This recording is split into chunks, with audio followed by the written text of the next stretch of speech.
You're watching News Mongolia on MNB World, and I'm your host, Jargal Pangad of Shinjargal. On the News Mongolia today, Mongolian Cabinet reviews 2024 to 2028 Action Program and Budget Amendments. The opening ceremony of Children's International Sports Games was held. Air passenger traffic in Mongolia surges in 2024. For the news, stay tuned.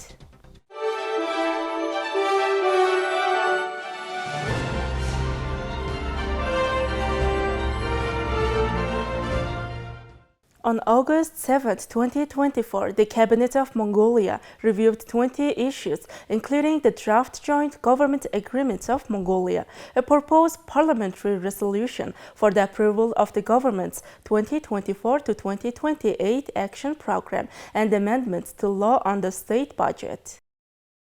The government is incorporating feedback from ministries, NGOs, and professional associations into the action program. Consultations were held with members of parliament from different constituencies, including those from the capital. The action program, grounded in the joint government agreement, will include mechanisms to assess its implementation, and all parliamentary parties will be contractually obligated to adhere to it. Ochel Nyamosar, head of the cabinet secretariat, highlighted that the program will be structured to ensure its implementation can be evaluated. The program's first chapter will focus on regional development, featuring 15 major projects. The second chapter will address human development policies in education, health, and employment. The third chapter will cover intersectoral coordination for housing, health, and education, particularly concerning the implementation of the law on the Sovereign Wealth Fund. The fourth chapter will outline the development of an inclusive economy, while the fifth chapter will focus on creating a more efficient and inclusive government. A government delegation recently visited Germany to learn from the country's coalition government, which has been operating since 1949. Ochel noted that the delegation's findings were presented at the cabinet meeting, and the cabinet decided to finalize the draft government action program and budget amendments for submission to the state Great Oral by the following Monday. At the opening ceremony of the 10th Children's International Sports Games, the implementing agency of the government of Mongolia, the president of the Physical Culture and Sports State Committee, Battolak, gave an official opening speech. In the opening ceremony, the flag of the Children's International Sports Games was held and raised by Mongolian national team's member Jotoka Ingchen Ganwik, archer Nyambayar Rogenbayar, member of the team from the Inner Mongolian Autonomous Region of China Shi Tianchan, member of Buryat Republic team of the Russian Federation Alexandrovich Nikita. Representing the athletes from three countries, member of the Mongolian national team, youth athlete of table tennis Ahmad Sirot, took the athlete's oath, and representing the judges, international judge of judo international Master Holanbat Batar, took the judge's oath. On the other hand, member of Mongolian national team, top youth boxing athlete Tuksirtan Erdenbolgan, set the fire to the International Children's Sports Games torch. In this year's games, 196 athletes from Mongolia, 117 athletes from the Inner Mongolian Autonomous Region, and 133 athletes from Buryat Republic have come together to compete. Athletes will compete in 9 different categories: basketball, volleyball, futsal, athletics, judo, freestyle wrestling, boxing, table tennis, and archery. My name is Eranzul Patbatar. I am 15 years old. I am very delighted because I am participating in this competition in Mongolia. I will compete in the freestyle wrestling and I plan to win. I have got 4 championships from the National Championship and a silver medal from the Asian Championships. Gambold, coach of the Mongolian athletics team, said that 12 Mongolian youth athletes are competing in 5 categories. Athletes from Altar Sports Committee, Darkhanul, Darnot, Hinti, Говьсанбор, Хувсгал, and Siling provinces are taking part. Sports competitions of the 10th International Children's Sports Games have started on August 7th. In the judo competition held in the sports hall of the Bayongol District Physical Education and Sports Committee, Mongolian athletes are meeting in the 40th kilogram weight category, Sarantoya in the 44th kg weight category, Arunchik in the 48 kg weight category, Gundungma in the 52 kg weight category, Ingcheng in the 57 kg weight category, respectively, won the gold medals. Now let's take a look at Mongolian current affairs. In July 2024, Mongolia's air transport saw a significant rise in passenger numbers with a total of 270,626 people traveling, marking a 26% increase compared to the same month of the last year. Of these, 230,000 passengers traveled internationally, reflecting a 33.8% increase from the previous year.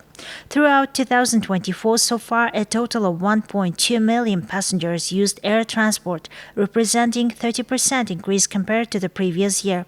Out of these, 956,000 passengers traveled abroad, while 243,000 traveled to rural areas within the country. The monthly report on passenger traffic indicates that the load factor increased from June to September, highlighting the rise in tourism-related travel during the summer months. Thank you for staying with us. Now let's take a look at currency exchange rates provided by Mongol Bank.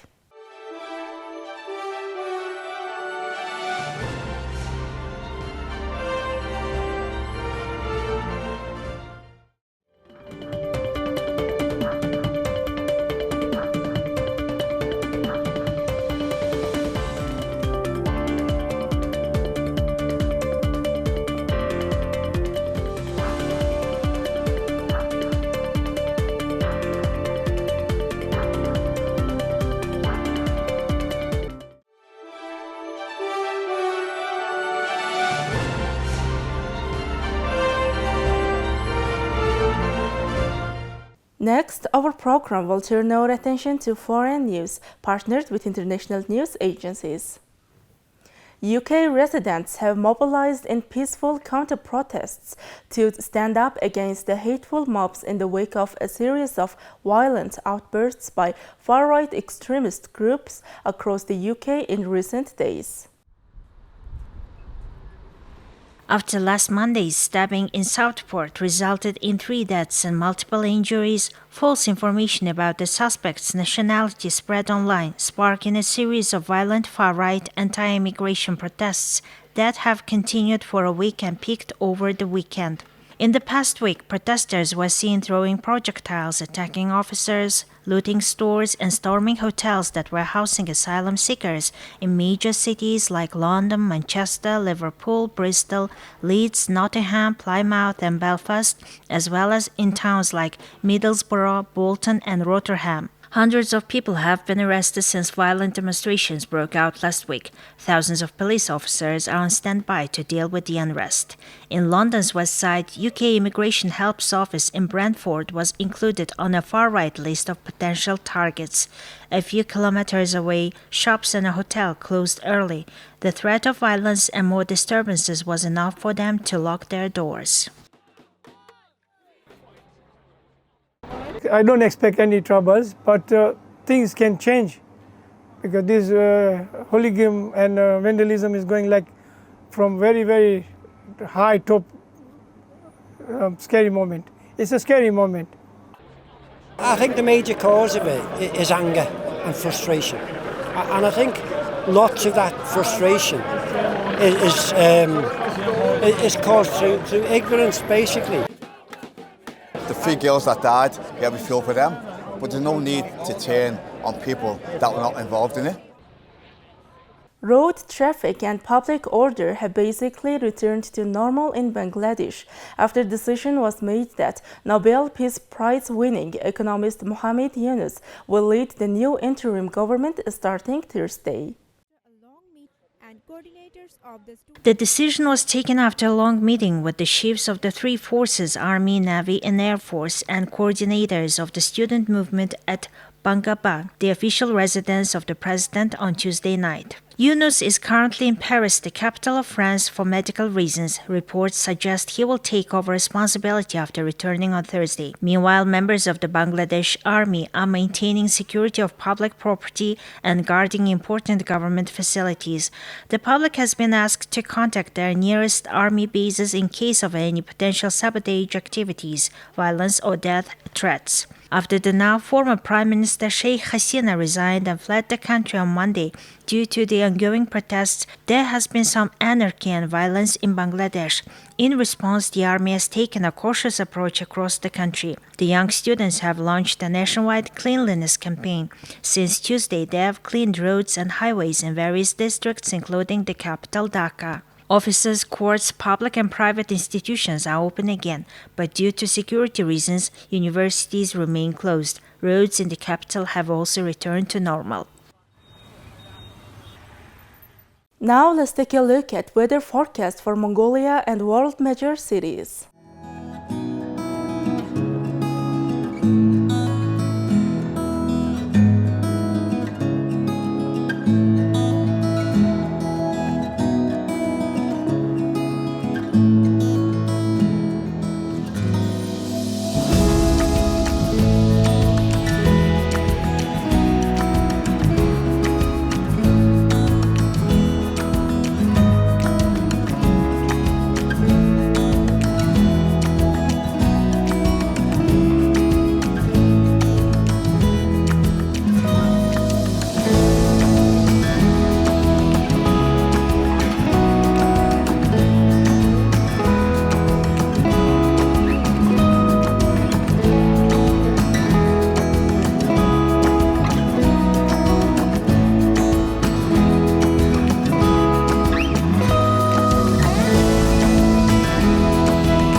Alright, that's all for today. Thank you for staying with us.